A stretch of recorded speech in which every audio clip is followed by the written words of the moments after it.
Court is now in session. Judge is proceeding. Please be seated. Good morning, ladies and gentlemen. Calling the case, Mr. Master and Mrs. Cameron are both sides ready. Ready for the appellant, Your Honor. Ready for the respondent, Your Honor. Now, we will hear the opening statement from the appellant counsel.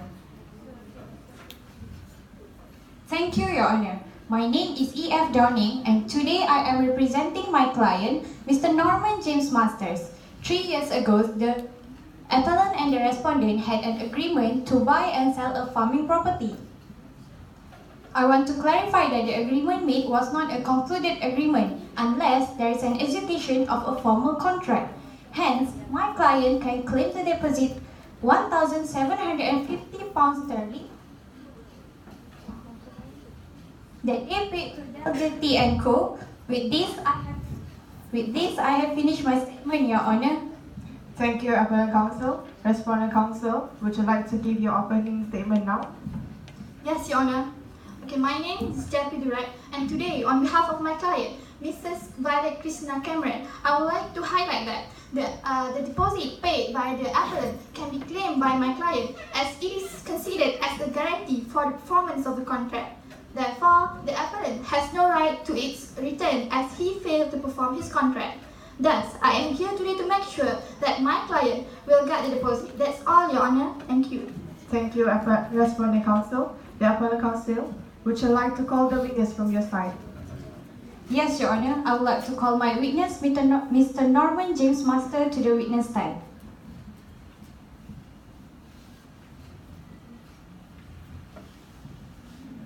Mr. Masters, please raise your right hand. Do you promise that the testimony you shall give will be the truth, the whole truth, and nothing but the truth? I do. Please introduce yourself for the record. My name is Norman James Masters. Mr. Master, did you make an agreement with Mrs. Cameron to buy a farming property? Yes, I did. Your Honor, today I bring along a written contract as an evidence. Is this the contract that you signed between you and Mrs. Cameron? Yes, it is.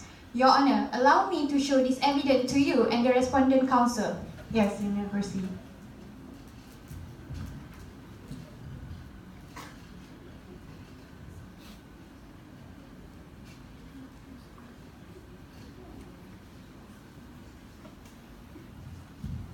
Mr. Master, did you notice that the agreement made in 6 December 1951 was not legally binding contract? Objection, Your Honor. Objection sustained. The appellant counsel is asking a leading question, Your Honor.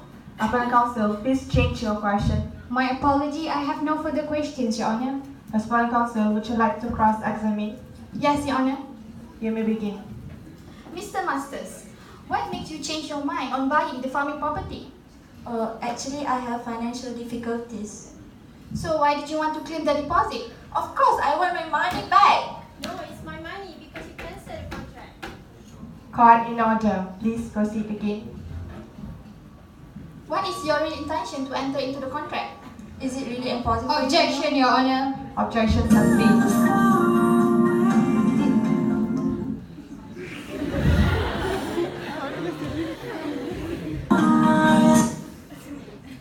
This is an irrelevant question, Your Honor.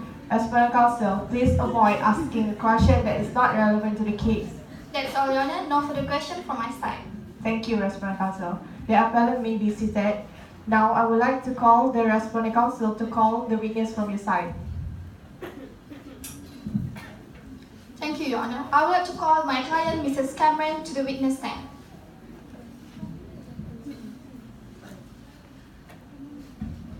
Please introduce yourself. Raise your right hand.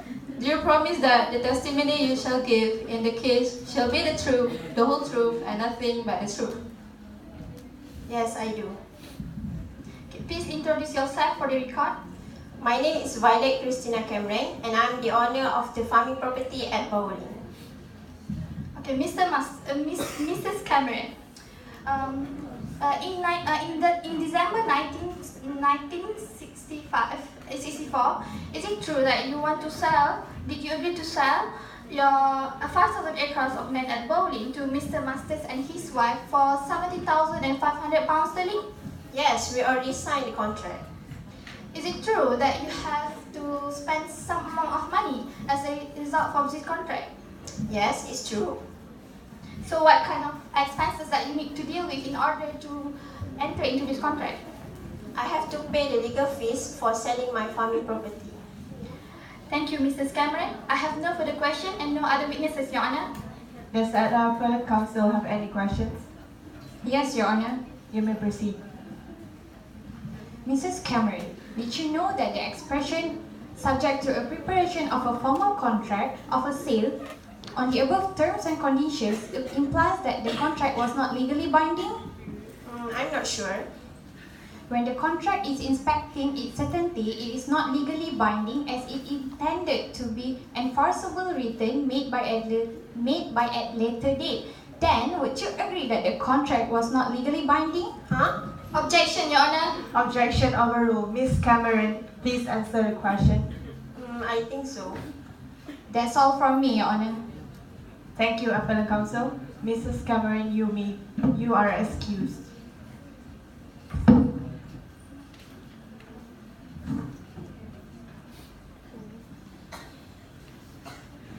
Appellate Counsel, you may start your closing arguments.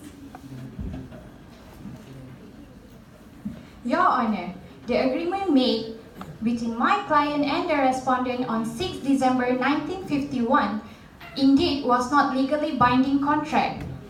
The deposit of £1,750 sterling that which my client paid can be claimed as the formal contract is not executed yet.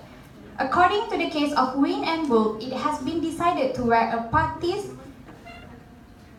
enter into an arrangement declared to be subject to preparation and approval on another document, and there is no concluded or enforceable contract until the second document has been approved and signed.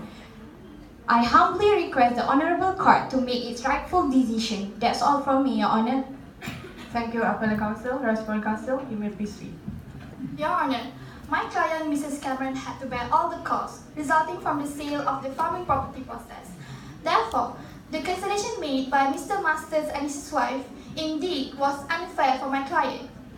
As referred to the previous case between Howe and Smith, I would like to stress once again that the deposit was paid as a guarantee for the performance of the contract, and the appellant, having failed to perform his contract, has no right to its return.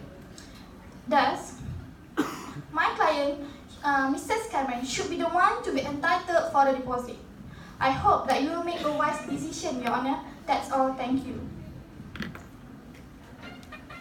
I will now give my judgment. After listening to both closing statements, I come to the conclusion that the judgment of the Supreme Court should be discharged.